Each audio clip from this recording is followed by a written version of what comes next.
Baik, Assalamualaikum warahmatullahi wabarakatuh. Jumpa lagi dengan saya Dr. Zainab Ompujaina pada mata kuliah Kriminologi dan Viktimologi. Pada hari ini pertemuan ke-13, tetapi sebelum saya mulai materi kita, sedikit saya ulas tentang pertemuan kita ke-12 bahwa kita sudah membahas tentang efektivitas perlindungan saksi dan korban, kemudian kebijakan kriminal perlindungan saksi dan korban, dan kita sudah membahas juga tentang kepastian keadilan hukum. Baik, pada pertemuan hari ini kita akan membahas tentang upaya perlindungan saksi dan korban dan penegakan hukum terhadap saksi dan korban. Nah, upaya perlindungan saksi dan korban sebagaimana diatur di dalam Undang-Undang Nomor 13 Tahun 2006 tentang perlindungan saksi dan korban memiliki tujuan yaitu mengoptimalisasi peran serta masyarakat dalam rangka mengungkapkan kejahatan. Kemudian ini dilaksanakan setelah reformasi hukum pada tahun 1998 sampai dengan 1999, di mana reformasi adalah sebuah proses yang tak pernah berhenti untuk menjadi ideal. Dalam reformasi merupakan era atau rezim yang bagi bangsa Indonesia merupakan aktualisasi nilai-nilai dasar demokrasi yang ada pada orde lalu yang telah dimanipulasi. Dalam upaya perlindungan saksi dan korban, ini ada indikator kinerja negara demokrasi, di mana sistem pemilihan umum yang bebas dan adil, berbasis pada kompetensi, terbuka, rahasia, tidak ada diskriminasi, independen dan bebas. Kemudian pemerintah yang terbuka, bertanggung jawab dan bersifat responsif, yaitu peradilan yang bebas, tidak ada intervensi dari pihak eksekutif pada kekuasaan kehakiman. Kemudian perlindungan terhadap hak-hak asasi manusia, khususnya pada hak sipil atau politik. Perlindungan saksi dan korban merupakan salah satu wujud perlindungan hak sipil dan politik. Sedangkan rasa percaya diri warga negara dalam kehidupan demokrasi, dalam hal ini kehidupan warga negara yang demokrasi memberikan kekuatan bagi diri sendiri dan bermanfaat bagi kehidupan. Baik, dalam perspektif perlindungan saksi dan korban berorientasi pada masa depan. Dalam hal ini perlu pemikiran perlindungan korban kejahatan atau victim of crime dalam proses pemidanaan yang demokrasi. Nah, dalam hal ini proses pemidanaan merupakan wewenang perundang-undangan sesuai dengan azas legalitas. Kemudian pona dan crime harus ditetapkan terlebih dahulu apabila hendak menjatuhkan pidana kepada seseorang pelaku tindak pidana. Dalam hal ini berkaitan dengan penetapan pidana melalui instruktur penitensier yaitu hakim, lembaga masyarakat dan penegak hukum merupakan tuntutan moral terkait aspek filosofi dalam kerangka hubungan antara manusia dengan masyarakat. Argumentasi lain untuk menghadapkan perlindungan hukum terhadap korban kejahatan adalah berdasarkan teori kontak sosial dan solidaritas sosial. Dalam upaya perlindungan saksi dan korban ini dibagi dua, ada kontrak sosial dan teori solidaritas sosial. Dalam kontak sosial, negara memonopoli seluruh reaksi sosial terhadap kejahatan. Sedangkan teori solidaritas sosial, negara harus menjaga warga negara dalam memenuhi kebutuhannya. Dari kedua hal ini, di dalam Undang-Undang Perlindungan Saksi dan Korban merupakan kewajiban negara terhadap tindak pidana sebagai pemenuhan hak-hak saksi dan korban yang terlibat dalam peristiwa tindak pidana dan juga memberi fasilitas negara kepada saksi dan korban dengan pemberian kompensasi, restitusi, dan bantuan kepada saksi dan korban akibat suatu tindak pidana. Upaya perlindungan saksi dan korban, model dalam kepentingan saksi dan korban, yaitu model hak-hak prosedural dan terhadap pelayanan. Dalam model hak-hak prosedural, yaitu penekanan diberikan pada kemungkinannya si korban untuk memainkan peran aktif di dalam proses kriminal atau di dalam proses pengadilan.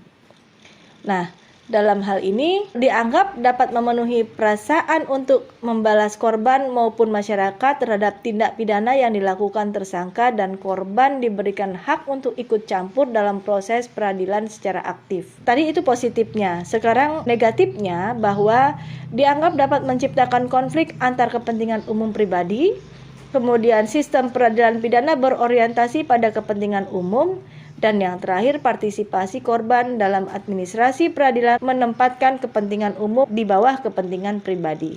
Sedangkan pelayanan, penekanan diletakkan pada perlunya dicapainya standar baku bagi pembinaan korban kejahatan yang dapat digunakan oleh polisi. Positifnya bahwa korban merasa dijamin kepentingannya dalam suasana tertib, sosial yang adil, baku, terdapat peradilan pidana dapat mempertimbangkan kerugian korban dan menentukan kompensasi.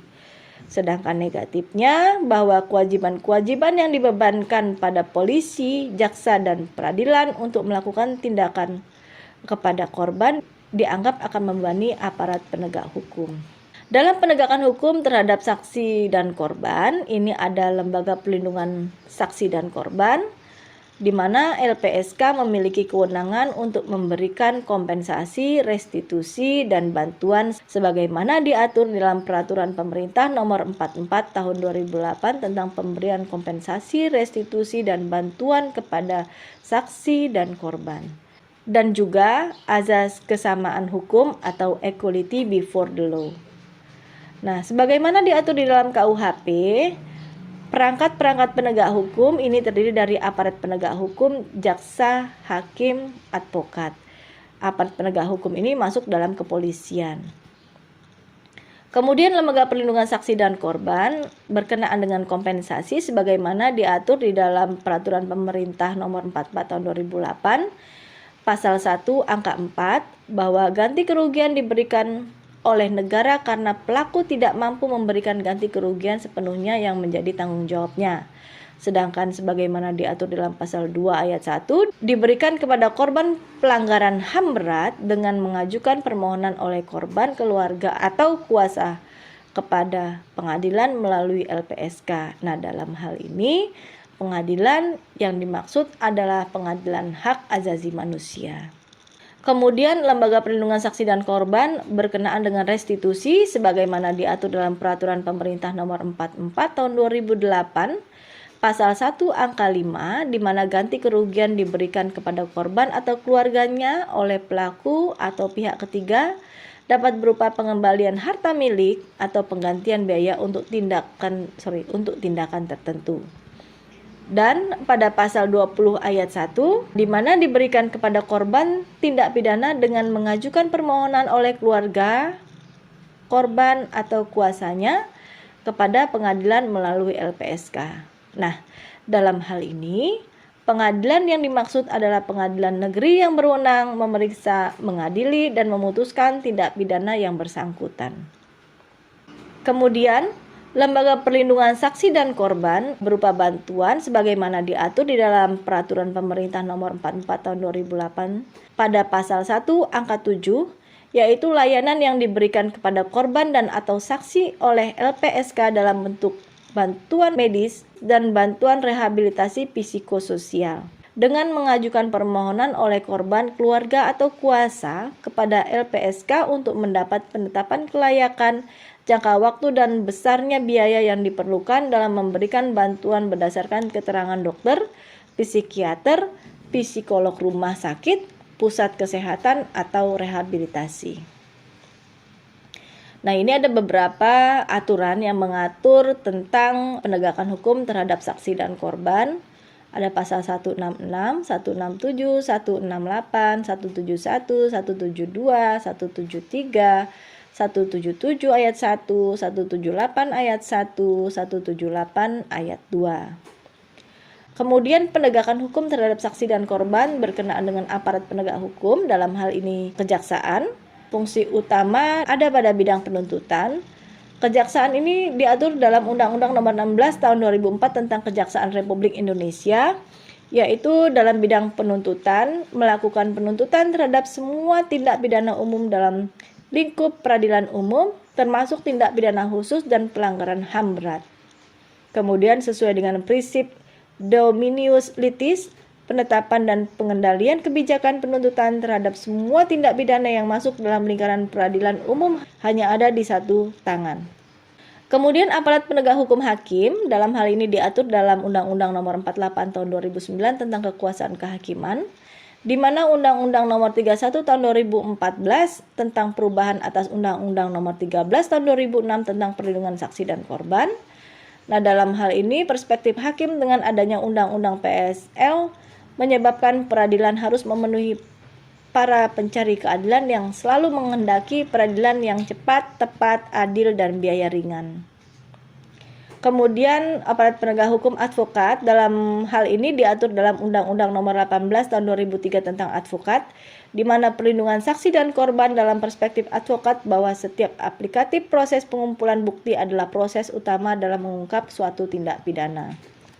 Baik, dari beberapa hal yang saya sampaikan di atas, dapat saya tarik kesimpulan bahwa upaya perlindungan saksi dan korban ini sebagaimana diatur di dalam Undang-Undang Nomor 13 Tahun 2006 tentang perlindungan saksi dan korban. Kemudian ada 4 indikator kinerja negara demokratis. Kemudian ada 2 model dalam kepentingan saksi dan korban, yaitu model hak prosedural dan pelayanan. Sedangkan penegakan hukum terhadap saksi dan korban ini ada lembaga LPSK. Kemudian ada KUHP. Dan yang terakhir ada aparat penegak hukum dari polisi, jaksa, dan hakim, serta advokat. Baik, terima kasih atas perhatiannya. Saya tutup billahi taufiq wal hidayah. Wassalamualaikum warahmatullahi wabarakatuh.